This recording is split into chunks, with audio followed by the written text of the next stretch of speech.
I'm Mark Sumner, host of the Channel Chat podcast show, and today I have the pleasure of David Weeks, the Vice President of Partner Experience of Enable, in the studio, in person actually, flown over from Ottawa, Canada, specific for this podcast. I did actually, and it's a very exciting place to be. Yeah. I thought London was great until I came to Jared's Cross, but this is unreal.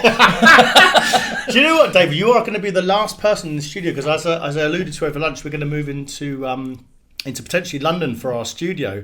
So you are the last person that's going to come to Jared's Cross in the actual studio, but you've flown over from Ottawa today. Yeah, I did. Do I get a plaque or something for this? I don't know. I even wore my Canada socks for you today, so just in case, I had to represent. So, but no, it's great to be here. Yeah, it's very exciting. Great. Thanks for coming in the studio. So, David, normally when I get someone on the show, I normally look through their profile and think, what made them start there? And as I looked at your profile today, I noticed that you went to a college that did applied arts and technology. Mm-hmm.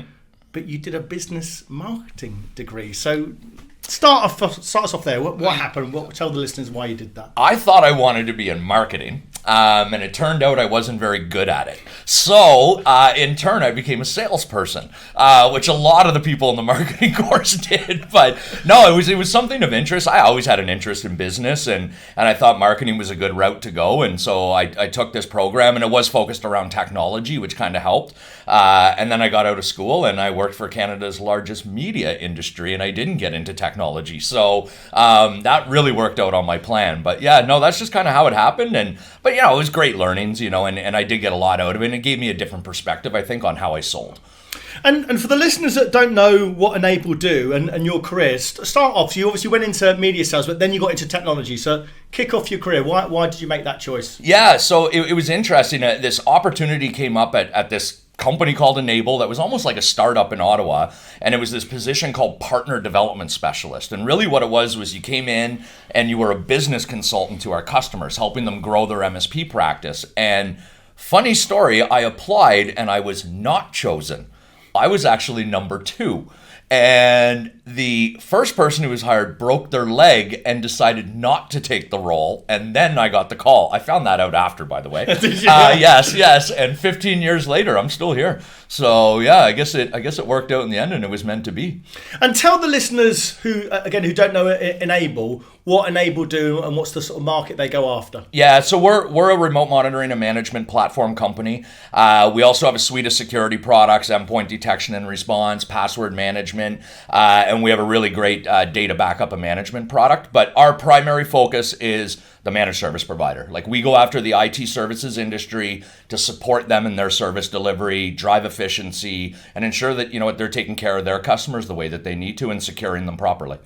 And 25,000 customers you got. I was thinking, was there even 25,000 MSPs out there? But 25,000 customers, MSPs that you help. Yep. Yeah, absolutely. Yeah, so we work with them around the globe on a regular basis, and really just, it's not just tools that we sell them in software.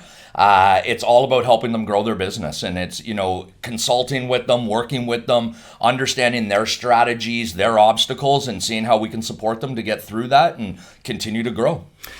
As we had COVID, there was a lot of companies and a lot of individuals come out and thought, do you know what, I want to start an MSP. I want to start an MSP with a couple of friends, and maybe there's 2 or 3 technicians at start.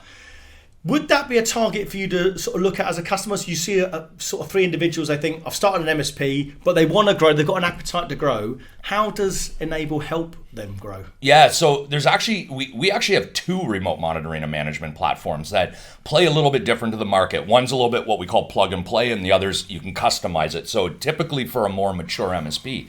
But when that smaller MSP is coming on, what we call an emerging MSP, coming into the marketplace, they first are afforded a partner success manager who's dedicated to their account to support them in their growth.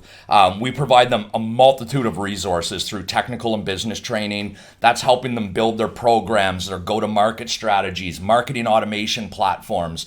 And because of what we've learned over the last 20 plus years working with all these MSPs, we know a lot of the pitfalls that they're going to hit, so we help them avoid them in the first place, so that their scale is that much quicker, typically as they continue to grow their business. And what are some of the pitfalls in those growths? What are you seeing in the market? So Yeah. if I'm going from 5 to 50, then 50 to try and go globally, Yeah. what are the major obstacles I should be avoiding? Yeah, so when you're the 5 and you know you're coming into the market, the first thing is how do I price everything? And the biggest thing that we hear is, what are people in my area pricing at? And that's the biggest mistake that you can make, because it's all about your value, right? It's not about you know what the competition down the road's doing.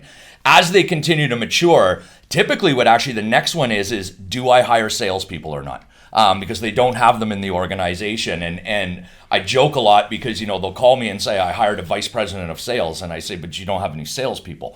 And they say, yeah, but I got a vice president of sales. And I said, okay, so they're a vice president of nobody. That's excellent. But, you know, what do you plan for them to do? And, you know, the mistake that they make is, why didn't we just hire somebody who's going to pick up the phone and dial and get you appointments as the business owner, right? And that's really the second. The third is then, hey, how do I scale out of my regional area? I want to start going nationally, or I want to start going globally. And typically that's where we start to see more of that acquisition type phase or merger, and really moving into markets that way. And we talked about this over lunch, about the mergers and acquisitions part of the market. And you mentioned in COVID, there was a lot of sort of fire sales. People were desperate to sell. But that sort of changed in the market. So tell the listeners how that's evolved now. Yeah, I think the fire sale happened in that the cost of borrowing was so low during COVID. What changed with that was, look, a lot of smaller MSPs said, this just isn't for me, I'm struggling. So it was easy for a larger MSP to come in and pick up just a new area. And in many cases, it might have just been a customer list that they were really grabbing with a few good contracts in it. We did see larger acquisitions as well, too, during that time. Now that the cost of borrowing has increased, what we're seeing is very strategic acquisitions. So it has slowed down a bit, but what we're seeing is people are buying particular other businesses to fill a need. For instance, bringing a security practice into their business, or a cloud management practice, or specific types of talent that they need, because there's a labor shortage right now. So acquisition is a route to market to be able to, you know, somewhat avoid that. So that's where we've seen the change recently is they tend to be more strategic, and as a result of that, they tend to be larger acquisitions that we see now.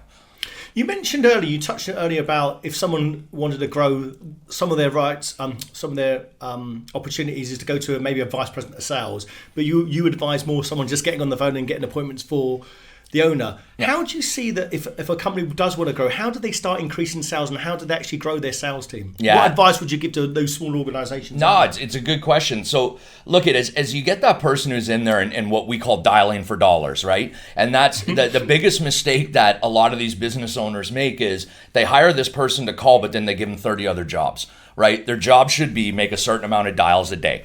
And as they continue to do that, what you actually do is you take that person who what we would call a sales development representative or inside sales, and you groom them to be your first salesperson, right? Because they're learning the market, they're understanding, you know, how to interact with those prospects, get them to the table for that conversation, and eventually you start bringing them along on the sales calls. Then you bring somebody back in to do those calls, and that becomes your outside sales rep. And that's how you start to grow your sales teams typically.